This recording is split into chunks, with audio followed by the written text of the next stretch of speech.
सनातन धर्म में तीर्थ यात्राओं का अत्यधिक महत्व है। इनमें सबसे प्रमुख और पवित्र मानी जाती है चार धाम यात्रा, जो हर श्रद्धालु की आध्यात्मिक यात्रा का अनिवार्य अंग है। इन चार धामों के कपाट एक निश्चित समय पर ही खुलते और बंद होते हैं। आइए इस विषय में विस्तार से जानते हैं। चार धामों में सबसे पहले बात करते हैं बद्रीनाथ धाम की। उत्तराखंड राज्य के चमोली जिले में अलकनंदा नदी के किनारे स्थित यह धाम भगवान विष्णु को समर्पित है। इसे सृष्टि के पालनहार का पवित्र निवास माना जाता है। यह मंदिर आदिकाल से ही श्रद्धालुओं के लिए मोक्ष का द्वार माना गया है। बद्रीनाथ धाम से जुड़ी एक प्रचलित कहावत है, जो आए बद्री वो न आए उदरी। इसका अर्थ है कि जो व्यक्ति एक बार बद्रीनाथ के दर्शन कर लेता है, उसे अगले जन्म में गर्भधारण दूसरा जन्म नहीं करना पड़ता। यह संसार से मुक्ति और मोक्ष प्रदान करने वाला धाम है। बद्रीनाथ धाम के कपाट दीपावली के अगले दिन यानी शीत ऋतु में भैया दूज के दिन बंद कर दिए जाते हैं। इसके बाद अगले 6 महीनों तक मंदिर बंद रहता है और इस दौरान दीप प्रज्वलित किया जाता है। कपाट खुलने की तिथि अप्रैल और मई के बीच निर्धारित की जाती है। यह तिथि हर साल वसंत पंचमी के दिन नरेंद्रनगर राजमहल से घोषित की जाती है। उत्तर भारत में छोटी चार धाम यात्रा भी अत्यधिक लोकप्रिय है। इसमें श्रद्धालु सबसे पहले गंगोत्री और यमुनोत्री धाम पहुंचते हैं। यहां से जल भरकर वे केदारनाथ धाम जाते हैं, जहां भगवान शिव के ज्योतिर्लिंग पर जल अर्पित करते हैं। केदारनाथ के दर्शन के बाद भक्त बद्रीनाथ धाम पहुंचते हैं। यहां भगवान विष्णु के दर्शन कर वे अपनी यात्रा को पूर्ण करते हैं। यह यात्रा चारों धामों के दर्शन का पुण्य फल देती है और आध्यात्मिक उत्थान का मार्ग प्रशस्त करती है।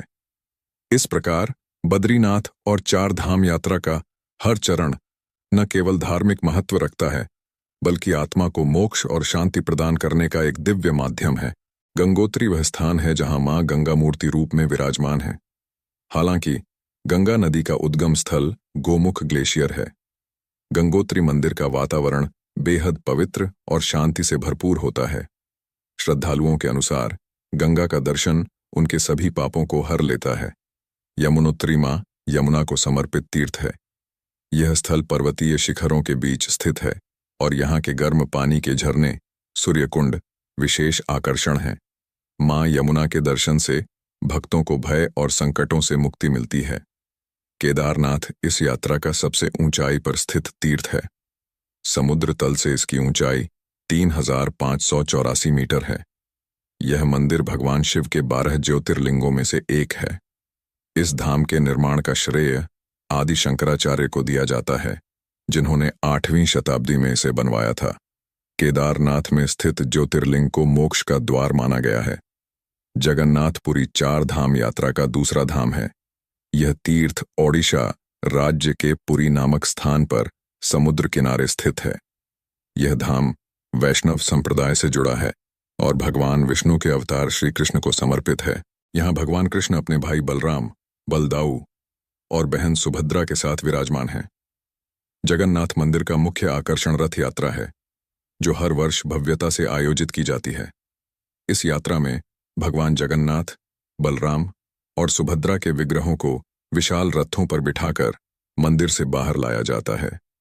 इस रथ यात्रा को देखने के लिए लाखों श्रद्धालु पुरी पहुंचते हैं। इस यात्रा का हर तीर्थ मनुष्य को भौतिक जीवन से आत्मिक शांति और मोक्ष की ओर ले जाने वाला है। चाहे वह गंगा यमुना के पवित्र जल का अनुभव हो, केदारनाथ में शिव का ज्योतिर्लिंग दर्शन या जगन्नाथपुरी में कृष्ण के रथ की झलक, हर पड़ाव भक्त के जीवन में एक नई ऊर्जा और आस्था का संचार करता है। चार धाम यात्रा का चौथा और अंतिम तीर्थ द्वारिका है, जो गुजरात राज्य के पश्चिमी सिरे पर समुद्र के किनारे स्थित है। यह नगरी स्वयं भगवान श्री कृष्ण ने स्थापित की थी। ऐसा माना जाता है कि श्री कृष्ण के पृथ्वी छोड़ने के बाद असली द्वारिका नगरी समुद्र में समा गई। वर्तमान समय में द्वारिका के बेट द्वारका और गोमती द्वारका नामक 2 प्रमुख अवशेष शेष हैं। गोमती द्वारका और उसकी विशेषताएं। गोमती द्वारका में एक पवित्र गोमती तालाब है, जिसके ऊपर नवघाट नामक घाट स्थित है। यह स्थान धार्मिक रूप से अत्यंत महत्वपूर्ण माना जाता है। जन्माष्टमी का उत्सव जन्माष्टमी के अवसर पर द्वारिका में हजारों श्रद्धालु भगवान श्री कृष्ण के दर्शन और उत्सव में भाग लेने के लिए आते हैं। यह त्योहार यहाँ विशेष धूमधाम से मनाया जाता है, जो श्रद्धालुओं को भक्ति और आनंद से भर देता है। चार धाम यात्रा का क्रम और धार्मिक अनुशासन। चार धाम यात्रा को क्रमबद्ध तरीके से किया जाता है। भक्तगण सबसे पहले बद्रीनाथ धाम जाते हैं। बद्रीनाथ, यहाँ पर गंगोत्री से जल भरते हैं और आसपास के तीर्थों का दर्शन करते हैं। जगन्नाथपुरी, इसके बाद जगन्नाथपुरी पहुंचकर भगवान जगन्नाथ के दर्शन करते हैं। रामेश्वरम, तत्पश्चात रामेश्वरम जाकर भगवान शिव पर जल चढ़ाते हैं।